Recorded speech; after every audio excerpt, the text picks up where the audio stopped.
Ayan, isang mapagpalang hapon sa inyong lahat, mga kaibigan, mga brother, sister.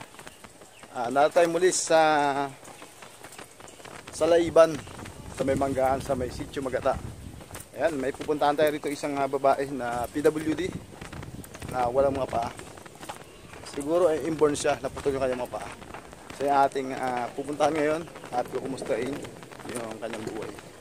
Yung nakaraan na naligo kami kakapat dito, nasa lubong ko siya. Sabi ko kung pwede siyang i-vlog. Sabi niya, pwede naman po. Pero tingin ko hindi naman siya ganun na talagang mahirap kasi may hanap buhay naman yung kaya asawa.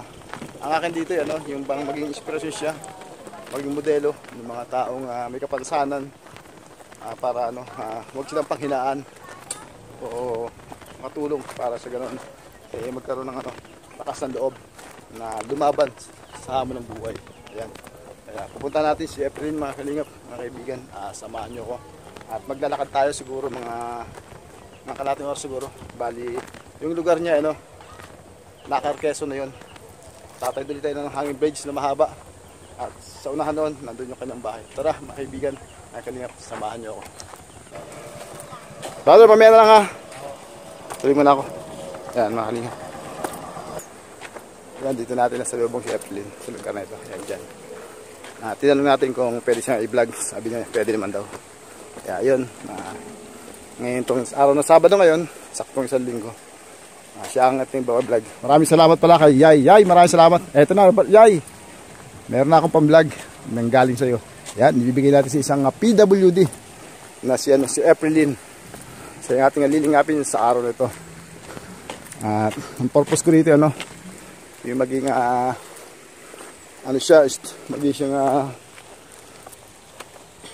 maging inspirasyon siya ng mga taong may kapansanan. At ganoon na rin sa mga taong kompleto na tulad natin. Kasi si Efren, nagagawa niya lahat ng mga nagagawa ng mga normal na tao. Kumbaga nakakabilib, di ba? Kaya siya yung ating iba-vlog ngayon para magkaroon ng inspirasyon yung mga taong pinanghihina ng loob sa hamon ng buhay dahil sa dala nilang kapansanan. Ngayon pag napad nila si Efren na walang mga pa, subalit patuloy na lumalaban sa hamon ng buhay. Kaya yun, atin siya ngayon pupuntahan at alamin natin ang istorya ng kanyang buhay. Tara mga kalingap, mga kaibigan. Shoutout sa inyo lahat. Shoutout pala kay Roldan. Maraming salamat Roldan sa katutubong tumulong sa amin nakaraang linggo na hindi kami iniwan ng isang oras mahigit dahil nasabugan tayo dito ng gulong sa lugar na ito. Maraming salamat sa Roldan. Shoutout sa Team Kalingap, sa pangunguna ni Kuya Bal at Edna at ni Kalingap Rap at sa buong team. Shoutout po sa inyo. Shoutout kay Yay, kay Sister Binel, kay Kalingap Pro. Shoutout. Maraming salamat sa pagsuporta. Kay Ilocano FW Vlog na walang sawang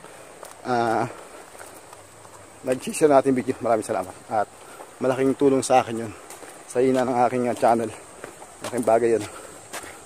At salamat din sa mga kapwa YouTuber na nandyan na sumusuporta. Maraming salamat sa inyo. Shoutout po sa inyo. Shoutout sa mga viewers, subscriber, mga supporter. Maraming salamat. Shoutout sa inyo. Samahan nyo ako sa aking paglalakad. Kainitan po. Alas 3 na po ng hapon. Tayo po yung naglalakad dito. Kasi baka sabugan na naman ako dito. Kaya kahit mainitang araw, lakad tayo. Kasi baka abutin ako ng gabi pagbalik.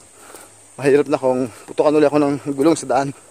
Nag-iisa pa naman ako, mga kalingap. Ayan, maraming salamat sa inyo lahat. Diyan muna kayo. At mamaya na lang tayo kukuha ulit pag malapit na ako sa lugar niya. Tatawid na tayong tulay. May batang dumaan sa tulay. Boy, ingat ka doon sa tulay ha. Tandahan ka doon ha. Mahulog ka. Bago sa inyo. Ayan mga kalingap. Andito na tayo sa boundary. Ito yun Magata. Pagtawid natin, Nakar Quezon na yan. Ayan mga kalingap. Andito tayo sa hanging bridge.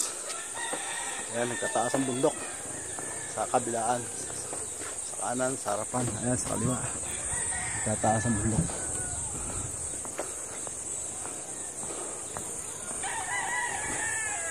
Yan. Hanapin natin dito si Efren, yung babae na puto lang Inborn siya na walang mga paa. Tumutunog oh. Oh. Ayan. Tayo ano. Kalingap. Ayan. Ang init ng araw. 3 o'clock. Ang init. Awit. Ayan. Ayan. Ayan ang view. Ayan, nakita nyo. Sobrang init. Ayan, malapit tayo, no? Makatawid. Tawid na tayo. Ayan, nandito na tayo. Welcome. Welcome na sa, ano, Nakar, Quezon. Ayan, nandito tayo sa Nakar, mga kalingam. Kanina, nandito tayo sa kabila. Tanay pa yun. Sa Magatatanay. Magtanong tayo dito. Pero, parang mukhang tulog ang mga tao. Sana may, ano, may tao sa tindahan. Walang mga gising. Kainitan po eh. Ayan, 3:25 na pala ng hapon, mga kalingap. Ito, mayroong tayo masasalubong. Tanong natin dito. Ate, may kilala kang Aprilin? May kilala po kay Aprilin? Aprilin, yung pamputo lang pa, walang paa. Hindi ko kalala yun. Diyan po yung si Aprilin. Ano, inborn yun? Sapol pagkabata, pagsilang.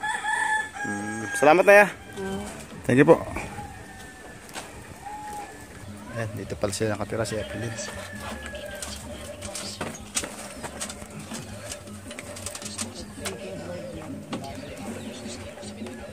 Andiyan siya. Aprilin, magandang hapon.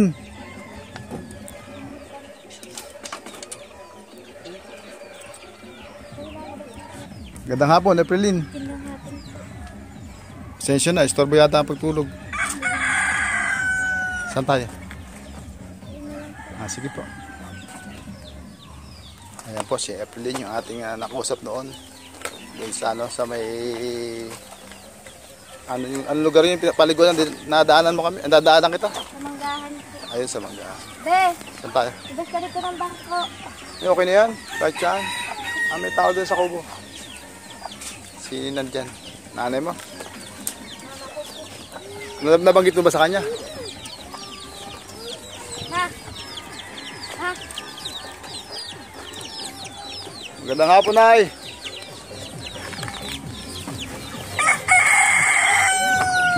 Magandang hapon. Nagulat si Nanay ah. Masarap ng tulog ah.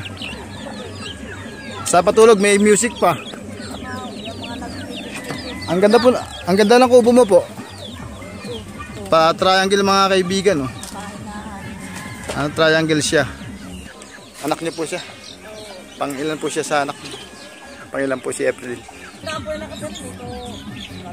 Ayan, pang-anin daw siya, no, si April. Buti nga yan, masarap ang hangin ah. Sensya na, naabala ko yung pagtulog. Kumusta, ano, April? Ay, puna ako ah. Hindi lang. Sister, anong pangalan mo, sister? Ano po? Dominga Suyum.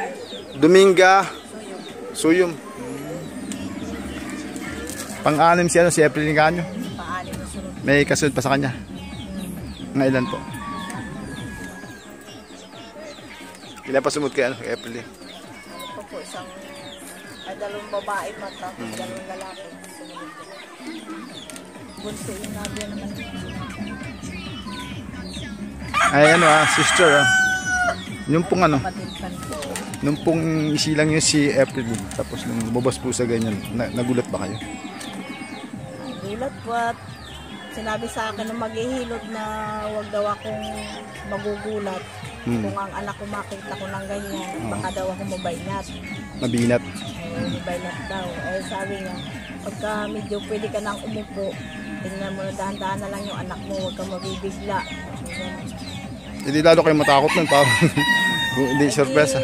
Inano ko nga, nakabalot siya ng lamp. Mga ilang araw bago nyo tinignan? Hindi, maghapon lang. Maghapon lang. Mga madaling araw dyan sa kanya. Mga alas 2 ng pahapon, tinignan ko siya. Ito yan. Naalala ko, wag daw akong mabibigla. Basta tumulo na lang yung luha ko sa kanya. Ganun lang. Hindi nyo inaasahan ganun siya, no? Hindi ko naasahan na ganun. Ay, wala po ba sa lahing meron tayong ano, ganyan? Wala naman. Wala naman. Sabi, pero doon sa ano, sa ibang lugar, may kasabay akong ganyan nag-anak din na ano, ganyan din siya. Eh, wala ba tayo parang katulad ng sinasabi ba na napaglihian, ganyan? Meron. Yung asawa ko, yun ay mahilig manghuli ng mga palakas na sapa. Ay, may paa naman yun. Pinuputol niya. Pagkakahuli, pinutol ang paa. Para paborito nyo? Ay, padadala dito. Napapaborito nyo? Para, oo. Parang totoo kaya yung ganun? Kung hindi naman nagkakataon lang, ano? Pagkakataon lang yun. Pero, mabilis naman nyo natanggap na ang anak niya ay ano, sa ganun. Pero nag-aalala pagdating ng araw kung paano siya lalaki. Nung siya mga ano na, pwede na ako magbiyahe. Sabi ng mga hilot, pa-check upan ko daw kung siya normal. Oo. Yung kanyang ano sa katawan. Organ, yung buongan natin. Oo. Yun, ano, mag-isang buwan na ako. Yun ako sa bahay, check upan ko. Okay naman, normal siya. Oo. Normal naman. Mga ilang taon po si April ano, natutong tawag ito, mamuhay yung kumilos naman nag-iisa. Habang ano siya, habang pag isang taon niya, di tulad sa bata, isang taon, Apo. lakad-lakad na siya dyan sa ano, lupa. Nagagawa niyo po? Ganyan din siya. Nagagawa niyo po yun noon? Oo. Sabal pagkabata? Simula bata, ang ginagawa niya nung siya medyo marunong na, ay nung mag-ano siya, mag-isang taon na hanggang pataas ng edad niya. Nakakapag-chinilas na siya dito nakasabot ng chinilas. Nakakabili. Bakala ko malaki na siya natuto. Hindi, ganyan. Ano Automatic ano, maliit pa siya. Maliit pa. Kumbaga parang... May ano na siya. May kanya ng talent sa sarili. Oo, yung sa sarili ko. Paano gagawin makakilos ano? Nakakapangakit nga yan sa bayabas. Totoo ba yun, Efren? Bakit ka sa bayabas? Nakakit sa bayabas yun. Salamat ano, sisters ano, sa bahagi mo ng ano, ng istorya ng buhay ng ano ng anak mo. Pwede ko siya na ako muna no. Ayun. Sabi ni nanay, malid ka pa pala, marunong ka na maglakad mag-isa. Isabi siya siguro mga 2 taon, sanay ka na no. Pero nung magkaisip pa sa yung ano, yung 2 taon na may natatandaan ka pa ron, wala pa. Wala na. Ay nung mga ilang taong halimbawa nung sabi natin 3 years old, 5 years old, makikita mo mga kasing idaran mo, anong nasa loob mo mga gano'n? 5 taon po ako. Ano nasa loob yung pag nakikita mo mga kapabata mo na sila ay normal? Naiingit ka. Hindi mo sinisisi si nanay. Hindi mo ano, minsan nagtatanong ka sa Diyos na bakit ka sinilang ka nun. Natatanong mo ng Diyos minsan. Pero ibig sabihin ng mga 5 years old ka parang tinatanong mo yung Diyos kung bakit sinilang na gano'n. Ano, umiyak ka ba na? Hindi naman. Pero ano ka ba, nakaranas ka ng mga bully-bully nung bata ka pa? Opo, sa school po. Sa school? E di, ano yun, tinatanggap mo na o umiyak ka? Ayos lang po. Ayos lang.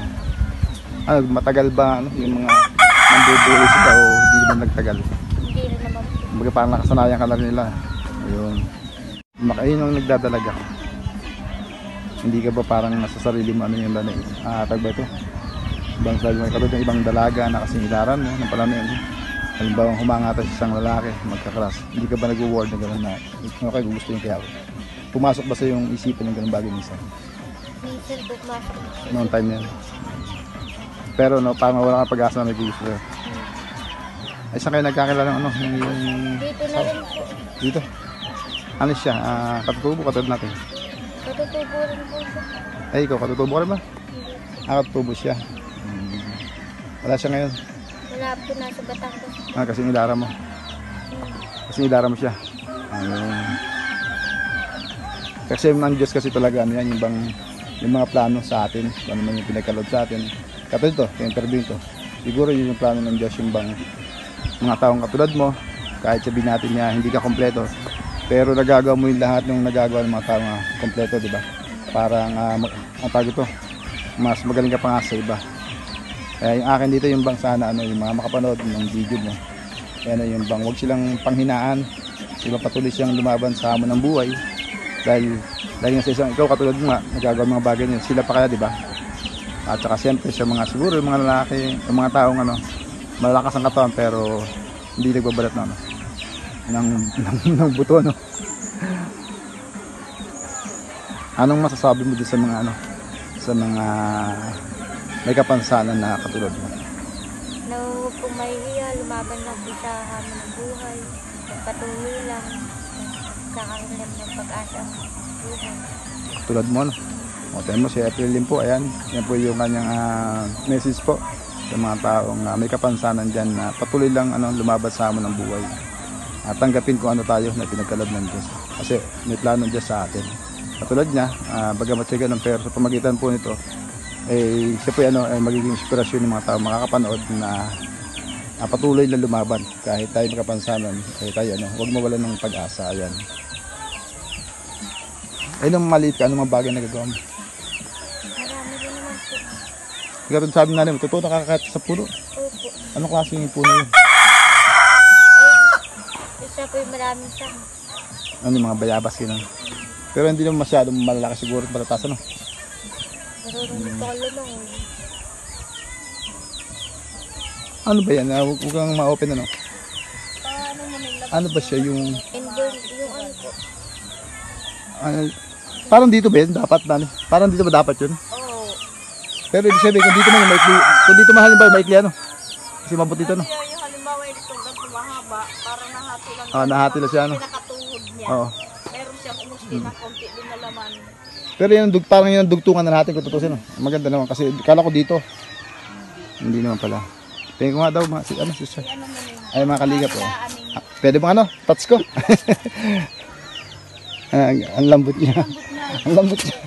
Pero may buto dyan. Meron naman. Meron naman. Hindi pag naano sa bato na bubundol na gano'n, masakit. Hindi naman. meron buto yung gawa na pagka medyo nung maliit-liit pa siya, na hindi pa ano siya. Sabi ko, dadapa ako. Sabi ko, dagaanan mo nga likod ko para lumagot to. Pag natutukod yung kanyang tuhod sa likod ko, may buto din na nakakatusok. Pero yan yung pinakang sa parang nagsilbing tuhod na yan. Ang pinanlalakad na talaga kamay. Tapos siya parang pantuon na lang. Ayun.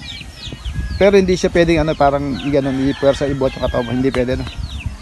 Ang nagagawa niya parang lang, pag mangalay yung braso. Kaya malaki sa Ay, kahit naman sino po, siguro. Pag yung babae lalaki, pag siyempre sa araw-araw na gagamitin mo, andun yung bigat ng katawan, ano? Pero yung lahat ng bagay na ginagawa namin, nagagawa mo talaga. Pero pag walis siguro, hindi, mahirapan ka doon. Magaan po. Pag walis, mahirapan ka doon. Kaya ko rin naman. Kasi siyempre, yung isa magagamit mo. Pero magagawa pa rin. Yung mga pagluto-luto, ganun. Kaya rin po. Mapunta pala tayo dun sa paano nung dumating na nagkaasawa ka, nagbuntis ka, hindi ka ba nahirapan? Hindi naman po. Yung pag naglalakad ka? Ayun po nung mga 8 months hanggang 9 months, hindi na po ako nakakakilig. Hindi ka na naman hindi ka naglalakad mo nun? Dito sa bahay. Ay nung naipanganak mo na yung anak mo, paano mo siya naalagaan? So, parang normal na din po yung ulit. Pero hindi mo siya mabubutan na Nabubuhat ko rin po. pero doon ka lang sa pwesto mo. Hindi po, nailalakad ko rin po yun. Po, tapos ito po isang kamay. Tapos ididikit mo lang ganito mo, yung pigi. Yun. Minsan yung nga yung isip ko, paano nyo bang pag umiyak yung bata, paano yung kakargahin? Salagay pala, kahit paano nakakarga mo siya. Ayun, mabait naman yung anak niya. Nakasalubong ko na po yun. Parang 3 yata, 4 years old na yata yun. 3 ba? Ilang taon na yung anak mo? 4 na taon na po yun. 4 na taon na daw na yun. Ayan po, tingnan niyo po sa kabila ng kanyang kapansanan. Nabubuhat pa raw niya anak niya. Sa pamaraan lang talaga ng tao, kung paano mo siya gagawin. Kaya yung mga nandyan, na makapanood dito, may kapansanan. Ayan. Okay, mawalan ng pag-asa. Lahat ng bagay, may parang pag ginusto natin. Di ba, Pag ayaw, marami dahilan. Pag gusto, maraming paraan, katulad niya, sabi nga niya, kahit panganak niya, halimbawa, nabuhat naman daw yung anak niya. Kahit si ganyan, nabibitbit naman daw niya kahit paano. Ginagamit niya yung kanang kamay niya. Ano ka ba, kanang ka, kaliwa?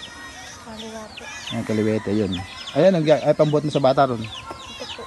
Yung kanan. Yung kaliwa pang panlakad, Ayan, magagawa niya, kargahin pa rin yung anak niya kahit, wala siyang mga paa. Parang normal siyang, normal tao yung, ang nagagawa mo, Ihad lang ang kapansanan pag gusto mo ng isang bagay. Ayan, katulad sabi niya ni Eprilyn, hindi hadlang kapansanan. Pag gusto mo gawin yung mga bagay na gusto mo magawa sa iyong buhay. Ayan, katulad niya, nagagawa niya lahat ng bagay na katulad natin. Kaya nakakasobrang believe siya, kaya po mga kalingap na kaibigan talagang nung atin po kinausap ito, tinanong ko kung pwede po, kasi yun po yung aking dito, hangad na sana yung mga taong pinanghihinaan ng loob maging inspirasyon siya, maging modelo na huwag kayong mapanghinaan ng loob, patuloy lang tayong lumaban sa buhay. Ayan, baka may gusto kang maging mensahe sa mga taong katulad mo na may ibang klaseng kapansanan. Ano ka? Huwag po kayong mahihiya kung kayo man ay may kapansanan. Kahit po mahirap, laban lang po. Ayan. Sanay rin kayo. Siyempre tumawag sa Diyos. Ayan. Yan po yung sandatan, tumawag sa Diyos. Ayan, maraming salamat sa iyo, sa iyong napakagandang mensahe. At sana yung makapanood, pamarisan ka, maging inspirasyon kanila. Maraming salamat sa pakikipagkwento mo sa akin na ibinahagi yung story ng buhay. Maraming salamat. At pinanili kayo, pinalis. Nay, anak mo rin siya? Ate, ano pangalan mo? Dominga. Magandang hapon. Nobilin po. Nobilin? Ang ganda-ganda nyo, nahiya. Nay, salamat sa na pumayag ka, ibahagi ninyo yung story ng buhay ni ni Eprilyn. Gusto ko lang po kasi yung mga makapanood ko, maging siya, maging modelo, maging inspirasyon na patuloy lang lumaban sa buhay. Kasi sa katulad nga po ng anak niyo, talaga nabibilib po ako. Katulad yung nga sabi, bata pa natuto ng lumakad at nakakakit ng puno. Ayan. Sabi ko nga ay siya lumabas, lumaki, ala ko mandidiri sa lupa, hindi. Talaga para siya sabik sa lupa nung siya maliit pa. Talagang gustong-gusto niya ng Anong pangalan po niyo? Nalilimutan ko. Ako po, Dominga. Dominga? Dominga. Salamat na. May konti akong dala dito, Eprilyn.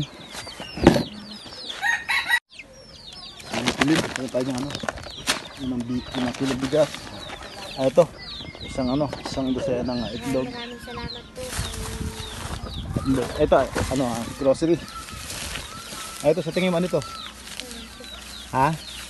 Binahad ko para hindi magkalasin. Ayun, galing ni nanay, sabon daw. Ayan, sabon panlaba at saka pampaligo. Ayan, pala salamatan mo nagpabigay. Maraming salamat po kay Jay po. Thank you po sa mga bigay ninyo. Maraming salamat po.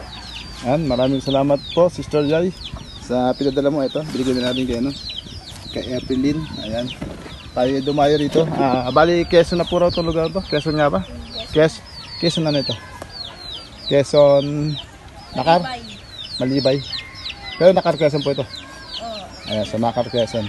Kanina po sa Tanay po tayo doon sa kabilang tulay. Sako po yun ng Tanay. Pero ito po Quezon na sa ngayon. Ayan, maraming salamat. Salamat po. Eprilyn. Paano? Tutuloy na ako. Salamat sa pagbabahagi ng kwento mo. Ng iyong buhay. Maraming salamat. Bye bye. God bless. God bless din po sa inyo. Ay, tuloy na ako Sige po. Salamat po. Ate Yay, at nakarating po dito ang mensahe na pagtutuklas mo sa akin. Salamat Tuloy po ako. Bye bye po. Bye ka. Ayan, mga kalingap. Tingnan natin si Eprilyn. Ayan, tayo niyo po. Kung paano niya po dinadala yung ating kalahating na tribute. Ayan, kayang-kaya niya po. Parang ganyan din siguro yung ginagawa niya nung kinakarga niya yung kanyang anak na maliit. Kaya talaga nakakabilis yan si Eprilyn. Ayan, tingnan niyo po siya yun. Ayan, nagpa-unlock po, magpapapicture po ako sa kanya. Ayan, tumuhid po siya dun, kayang-kaya. Ayan.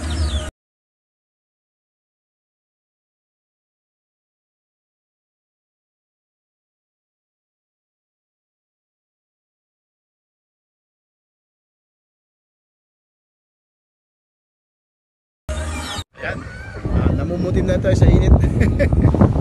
Kulay talong na ako. Ayan, magpaikot-ikot pa tayo dito sa tulay. Sa gitna ng tulay sa pagitan ng Nakar Quezon at saka ng Magata Tanay Rizal. Ayan.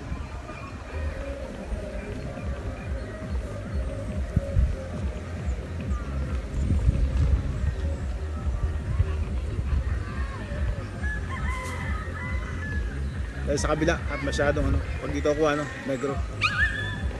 Ayan.